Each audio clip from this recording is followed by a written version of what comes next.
देखिए, जो ये कानून के विषय में कल प्रधानमंत्री ने अपने राष्ट्र के नाम संदेश में कहा है, अच्छा फैसला है, इसका स्वागत करते हैं हम और सारे किसान भाइयों को, पूरे देश को इसकी बधाइयाँ देते हैं। लेकिन ये जो कानून है, क्योंकि संसद द्वारा पारित किए गए हैं, 29 नवंबर से संसद का सत्र शुरू हो रहा है।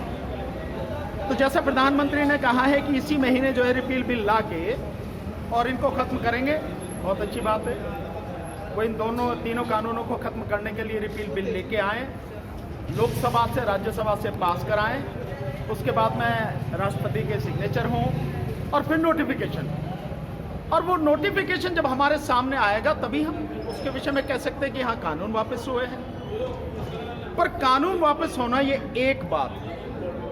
हमारा जो आंदोलन था केवल कानूनों के लिए नहीं था, उसमें और भी चीजें थी। उसमें एक बड़ी चीज थी कि एमएसपी को भी कानून बनाया जाए, क्योंकि आज की तारीख में आप देख रहे हैं कि सरकार 23 फसलों पर एमएसपी की घोषणा करती है, मिलती मात्र 2 फसलों पर है, और वो भी केवल 6% किसानों को, बाकी को मिलती नहीं है। मैं अभी लखीमपुर खीरी में जो कांड हुआ है, हम सब वहां पे थे, वहां से मैंने देखा सरकार ने 1940 रुपए धान का भाव घोषित कर रखा है, लेकिन जो किसानों से धान लिया जा रहा है सरकार ले नहीं रही। सरकार अगर कहीं लेती है तो 250 रुपए 1 कुंटल पे तुलाई का वो ठेकेदार लेता है रिश्वत, तब जाके बड़ी मुश्किल से तुलती है। दूसरी बात, जब नहीं है तो किसानों को वो अपनी फसल बेचनी पड़ रही है, जो चावल मिल वाले हैं उनको। वहां किस हिसाब से जारी है, वहां 900 रुपए से लेके 1200 रुपए, और उसमें भी जो पैसा है वो 1 महीने बाद मिले। ये किसान की एक्चुअल में स्थिति है। तो इन कानूनों को वापस लेने के साथ साथ हमारी एक मांग ये थी कि एमएसपी को कानून बनाया जाए, और जो एमएसपी से कम पे खरीदे उसको बाकायदा सजा का प्रावधान हो। ये सरकार की जिम्मेदारी है 23 फसलों पे, और सरकार कर सकती है। इस विषय में पैसे वैसे की कोई कमी नहीं है, क्योंकि एक बहुत मोटी सी बात है, इस देश के बिजनेसमैन को, पूंजीपतियों को सरकार हर साल 5 लाख से 6 लाख करोड़ का टैक्स में बेनिफिट देती है। ये तो टैक्स में है, इसके अलावा उनका जो कर्जा है वो माफ करती है। पिछले 7 साल में मोदी सरकार ने 8,95,000 करोड़ रुपए जो पूंजीपति हैं उनका माफ किया है, कर्जा उनका माफ किया है। इस सब के बावजूद 10 लाख करोड़ से ज्यादा उनका कर्जा अभी भी उन पर है, जिससे वसूली होनी है। तो सरकार को एमएसपी का कानून बनाना पड़ेगा, और ये भी साथ साथ करना पड़ेगा, तभी कोई बात होगी। दूसरी बात, वैसे आपने सारी बात अपने उसमें बताई है जो आप लोगों को अभी संबोधित कर रहे थे। एक और इसमें चीजें हैं, ये मेरा वैसे तो जो हमारा संयुक्त किसान मोर्चा का जो निर्णय होगा हम सभी लोग उसको मानेंगे, पर मेरा व्यक्तिगत ये है, एक तो एमएसपी का हो गया, दूसरा जो प्रपोज बिजली बिल है, जो संविधान लाना चाहती है कि भाई ये बिजली बिल लाएंगे, जिसमें अगर वो आ गया तो पूरी तरह से तबाह हो जाएगा देश, तो वो, और साथ में जो पराली जलाने पर 1-1 करोड़ रुपए जुर्माना लगाया जाता है, ये सारी चीजें खत्म हो। इसके अलावा इस आंदोलन के दौरान जितने भी मुकदमे किसानों पर कहीं भी, चाहे पंजाब में हो, हरियाणा में हो, उत्तर प्रदेश में हो, उत्तराखंड में हो, दिल्ली में हो, कहीं भी जो मुकदमे लगे हैं वो सारे के सारे मुकदमे साथ के साथ वापस करे सरकार, साथ के साथ। इसके अलावा जो गृह राज्य मंत्री है जिसने षड्यंत्र करके किसानों को मारा, उसके बेटे ने गाड़ी चढ़ा के मारा, जो टेनी है, अजय मिश्रा टेनी, उसको बर्खास्त करें और उसको गिरफ्तार करके जेल भेजे, ताकि कानूनी प्रक्रिया उस तरह से चले। ये भी हमारी मांग है, जिसके विषय में परसों 22 तारीख को लखनऊ में किसान पंचायत होने भी जा रही है। ये भी हमारी मांग है। इसके अलावा जो हमारे किसान साथी शहीद हुए हैं, 750 किसान साथी शहीद हुए हैं, क्योंकि उसके लिए जिम्मेदार कौन है? मोदी जिम्मेदार है, प्रधानमंत्री, ये मोदी सरकार जिम्मेदार है। तो उन सारे साथियों को मुआवजा मिलना चाहिए, उनके परिवार को। और मैं बहुत स्पष्ट रूप से कह सकता हूं, मेरा मानना यह है कि 1 करोड़ रुपए प्रति किसान को मुआवजा मिलना चाहिए, ये सरकार दे। उसके बाद सोचते हैं हमें क्या करना है। दूसरी बात, मैं आपके माध्यम से कुछ साथियों को, ये भी किसान साथियों को, सभी को आगाह करना चाहता हूं कि यह मोदी और दुनिया में नंबर 1 झूठा अपनी बात से कब मुकर जाए कुछ पता नहीं है। मोदी की बात और कुत्ते की लात का कोई भरोसा नहीं है। कुछ भी कह सकता है। और मैं आपको हकीकत बता रहा हूं, इसी दिल्ली में CNRC का आंदोलन चला बड़ा जबरदस्त, हम सब लोगों ने उसमें भाग लिया, पूरे देश में हमने भाग लिया।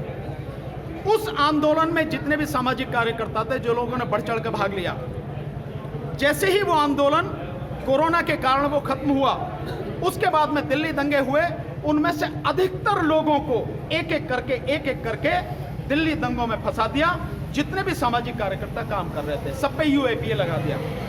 तो इस आंदोलन के बाद सभी को सावधान रहना चाहिए, क्योंकि आंदोलन जब यहां से सब लोग जाएंगे, सब लोग अलग अलग होंगे, अलग अलग ये पकड़कर UAPA लगाएंगे, NSA लगाएंगे, किसी पे ED करेंगे, किसी पे कुछ करेंगे, कुछ भी कर सकते हैं। तो इसलिए सबको सावधान रहना चाहिए। मेरा मानना यह है कि जब तक ये चीजें नहीं हो, हमारे जाने का कोई मतलब नहीं। आप बिजनेसमैन हैं, अभी तक जो 7-8 साल में जो मोदी साहब की जो बॉडी लैंग्वेज से पता लगता है कि मोदी साहब कब यू टर्न ले लेंगे, उसका कोई भरोसा नहीं है। तो अभी भी हम जनता को और देशवासियों को ये आगाह करना चाहते हैं कि अभी भी कुछ नहीं हुआ है, अभी सिर्फ बोला है, और बोलने के लिए बहुत सारी बातें बोल दी गई हैं जो कभी इम्प्लीमेंट नहीं की है। बट फिर भी हम इसको सच माने तो अभी तो सिर्फ बोला है, अभी तो कानूनी कार्रवाई बहुत सारी बाकी है। दूसरी बात ये जो है, हमें ये भी होशियार रहना है कि इस कानून को ये वापस ले लेंगे, लेकिन फिर भी दूसरे तरीके से इसको कैसे भी इम्प्लीमेंट किया जा सकता है। हम जो देश के तमाम जो लीडर हैं जो इस आंदोलन को लीड कर रहे हैं, उन सबको ये आगाह और देश की जनता को ये आगाह करना चाहते हैं कि मोदी साहब से सावधान रहें। ये सरकार बड़े प्लानिंग के साथ बनी है और झूठी सरकार है, इलीगल सरकार है, अनकॉन्स्टिट्यूशनल सरकार है। EVM के थ्रू ये सरकार बन के आई है और पूरी प्लानिंग के साथ ये सरकार बनी हुई है इस देश को तबाह करने की। एक और बात कहना चाहता हूँ, इस सरकार की ताबूत में पहली कील जो ठोकी है वो हमारे देश के सबसे बड़े भाई पंजाब के सिख और दूसरे बड़े भाई हरियाणा के लोगों ने इस ताबूत में जबरदस्त कील ठोकी है। और इस बड़े भाइयों को हमारे पूरे देश के जनता को और यूथ को बराबर साथ देना चाहिए। उत्तर प्रदेश के हाँ जी, आपका मैं असम से हूँ, मैं फ़िलहाल दिल्ली में रहता हूँ। मैंने पहले पिछले साल को इस मंच से जो है काफ़ी लोगों को बताया था कि असम में जो चाय बागान के जो मालिक जो है वो आज मजदूर है उसी चाय बागान में। आज से बहुत साल पहले जब अंग्रेज़ आए थे, अंग्रेज़ के बाद जो है जो हमारे जो टाटा बिरला जो है उन्होंने चाय बागान को कैसे टेक ओवर किया था, आई हैव डिस्क्राइब मेरे बहुत ही तरीके से मैंने डिस्क्राइब किया होगा। दूसरा चीज़, नरेंद्र मोदी को कभी विश्वास नहीं करना चाहिए, क्योंकि पीछे से बोल सकता है ये जुमला है अमित शाह की जुमला वाले भाषा जो है वो बिल्कुल ये इस्तेमाल हो सकता है, क्योंकि अभी कानूनी तौर पर इसको इसको स्क्रैप नहीं किया गया।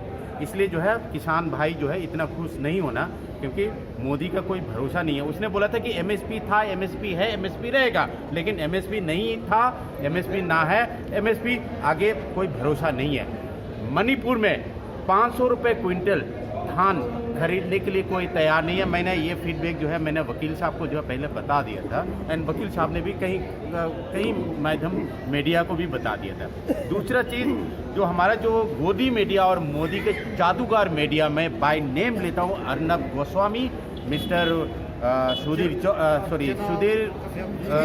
संदीप चौधरी और जैसे ओम मंजना कैसव जैसे हैं, ये देश के किसान भाइयों से माफ़ी मांगना चाहिए, बिल्कुल रिटर्न में अपोलोजाइज करना चाहिए, क्योंकि उन्होंने ये बोला था कि ये किसान नहीं है, ये खालिस्तानी है और ये चाइनीज़ है, ये पाकिस्तान के जो फंडिंग है। तो अभी तो उसके बाप ने जो है इसको प्रूव कर दिया कि भाई मेरे से गलती हो गया। मोदी ने बोला कि मेरे से गलती हो गया, मैं किसान भाइयों को समझा नहीं पाया। दैट मीन्स उसके बाप ने जो बोला है उसको उसी तरीके से नेशनल मीडिया की इन्होंने बात की। एक नाम और सामने आता है कंगना रनौत का, पहले दिन से ही काफ़ी किसानों के एंटी बोलते नजर आ रहे हैं। बीते दिन भी उन्होंने बोला कि आज़ादी मिली है तो 2014 में मिली है। देखिए, कंगना रनौत जैसे ये कीड़े मकोड़े हैं जो बीजेपी ने गंदगी फैलाने के लिए छोड़ रखे हैं। ये इसलिए छोड़ रखे हैं ताकि जो मुख्य मुद्दे हैं उन मुख्य मुद्दों से ये चर्चा हट जाए और इस तरह की बेकार की बातों में उलझ जाए और इन लोगों सब यहीं अटके रह जाएं। सिर्फ ये है, इसके अलावा कुछ नहीं है। तो इनको ज़्यादा कीड़े मकोड़ों को ज़्यादा भाव देने की ज़रूरत नहीं। बात ये है कि मोदी की जो अब तक की 7 साल की फितरत सबने देखी है पूरे देश ने, उसको बहुत क्लोजली हमें वॉच करना है। उस पर यूं ही विश्वास नहीं करने लेना है। ठीक है, जो चीजें सामने आएंगी देखेंगे, क्योंकि इसकी कथनी और करनी में जमीन आसमान का अंतर है। जब चीजें आएंगी हम उस समय देखेंगे। और एक बात आपके माध्यम से मैं पूरे देश के लोगों से कहना चाहता हूं कि दो चीजें, एक जिसे लोग समझते थे कि मोदी उसके सामने कोई नहीं टिकता, उसने जो कह दिया कर लिया, निकल गई सारी हैकड़ी, आ गया घुटनों पर। तो जो ये है ना, तो अगर आदमी लड़ना चाहे ईमानदारी से, उसके साथ सच्चाई हो और उसको अपना विजन लक्ष्य बिल्कुल क्लियर हो और लड़े मेहनत से, धैर्य से, हौसले से, तो अच्छे अच्छे सामने आ जाते हैं। और ये घुटनों पर आ गया। बधाई पूरे देश को, और बधाई विशेषकर सिख समाज के मेरे भाइयों को, हरियाणा के भाइयों को, टिक्के साहब को, उन सबको जिन्होंने इस आंदोलन में भाग लिया। जितने भी नेता हैं, चडूनी साहब हैं, डॉक्टर दर्शनपाल जी हैं, और जितने भी हमारे साथी हैं, राजेवाल साहब हैं, दल्लेवाल साहब हैं, युद्धवीर जी हैं, जितने भी साथी हैं, सबको बधाई, सबको बधाई। लेकिन एक चीज और, पर साथियों रुक नहीं जाना, ये आपकी मेहनत का नतीजा है। कानून वापस हो रहे हैं। 2022 में जो चुनाव है 5 राज्यों में, इसमें जरा सी भी ढील नहीं करना। बिल्कुल पूरी ताकत से बीजेपी को दफन कर देना है, इतनी गहराई में जहां से इसकी रूह भी निकल के ना आ सके, उखाड़ के फेंकना है पूरी तरह से, बख्शना नहीं है बिल्कुल भी, किसी भी कीमत पर। यही आप सबसे मैं कहना चाहूंगा, यही मेरा आप सबके सामने ये निवेदन।